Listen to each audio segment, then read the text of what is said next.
সে তো কথা বলতে পারতো না, শুধু লেজ নেড়ে ভালোবাসা প্রকাশ করতে জানতো। সামান্য কারণে তাকে বিষ খাইয়ে মেরে ফেলেছেন প্রতিবেশী।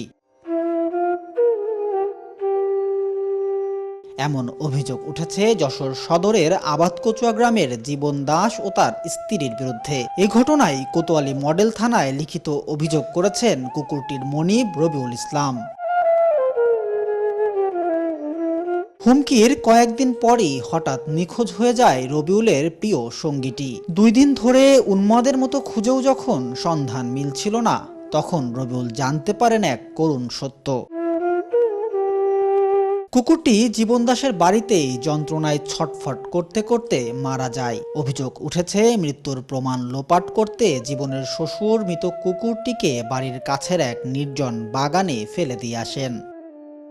পাশের বাড়ি সে এসে বলে যে আপনার কুকুর খুব জ্বালাচ্ছে, আমি কুকুর বিড়িতে মেরে ফেলবো।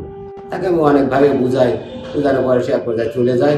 আর গত 2 দিন আবার সে কুকুরটা আমি পাচ্ছি না, সব জায়গায় খোঁজাখুঁজি করে পাই না। তখন একটা কাস্টমার মহিলা আসে, আর বললে আপনার সে কুকুর তো ওই আপনার ওদের বাগানে ফেলাই দেওয়া আছে।